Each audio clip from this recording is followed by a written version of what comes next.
Сегодня День российского предпринимательства. К этому празднику в Ингушетии приурочили второй открытый форум на тему «Свободная конкуренция и эффективная защита предпринимательства». В нем приняли участие экономисты различных ведомств, предприниматели и представители муниципальных образований региона. Репортаж Залины Магушковой. Главная цель форума – развитие экономики субъекта, а также диалога власти и бизнеса. Именно поэтому в форуме принимают участие как экономисты различных ведомств, представители муниципальных образований Ингушетии, так и предприниматели. Проведение форума связано с предотвращением и пресечением ограничивающих конкуренцию действий со стороны предприятий, субъектов естественных монополий и органов власти. Здесь названы основные проблемы, которые способствуют торможению развития экономики.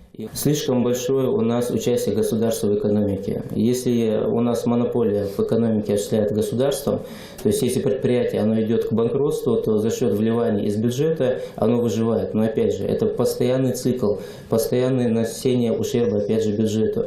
Необходимо выводить такие предприятия из высококонкурентного рынка и дать туда зайти нескольким хотя бы хозяйствующим субъектам. В декабре прошлого года указом президента России был утвержден национальный план развития конкуренции на 2018-2020 годы. Он направлен на снижение доли госучастия в конкурентных сферах экономической деятельности. Именно об этом документе больше всего дискуссировали участники форума. Отдельный доклад включал в себя информацию о роли органов местного самоуправления в реализации национального плана развития конкуренции. Национальный план предлагает целый ряд ключевых количественных показателей. Например, к 2020 году предстоит добиться снижения количества нарушений антимонопольного законодательства со стороны органов власти не менее чем в 2 раза.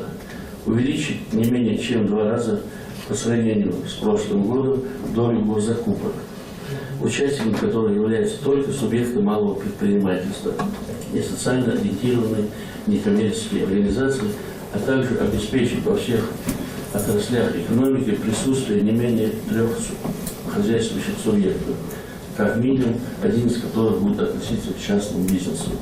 Свободная конкуренция между участниками рынков стимулирует развитие новых технологий и поиск наиболее эффективных способов производства. Это приводит к сбалансированности качества товаров, их цены и расширению выбора для потребителя. Управлением Федеральной антимонопольной службы по Ингушетии постоянно проводится контроль за действиями, ограничивающими конкуренцию, в том числе со стороны органов власти. Основная доля нарушения закона о защите конкуренции со стороны органов власти и органов местного управления составляет нарушение, связанное с необоснованным препятствием осуществления деятельности хозяйственных субъектов, когда субъект, наделенный властным полномочием, создает препятствия для деятельности участника рынка, и такое препятствие приводит или потенциально может привести к ограничению конкуренции.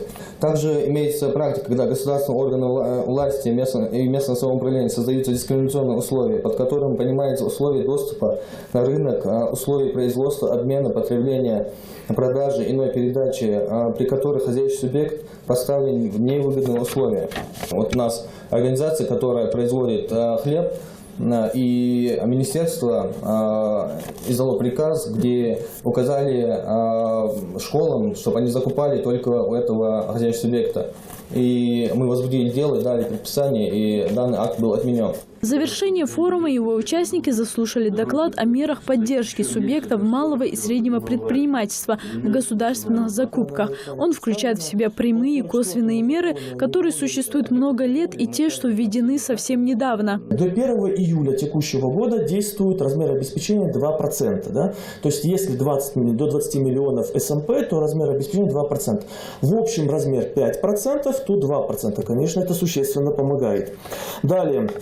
Оплата. Новая норма относительно, еще года нет. То, что заказчики обязаны оплатить предпринимателям СМП поставленный товар, работу, услугу в течение 15 рабочих дней после закрытия, закупки. Вот как сделка закрывается, как документы подписываются, то 15 рабочих дней.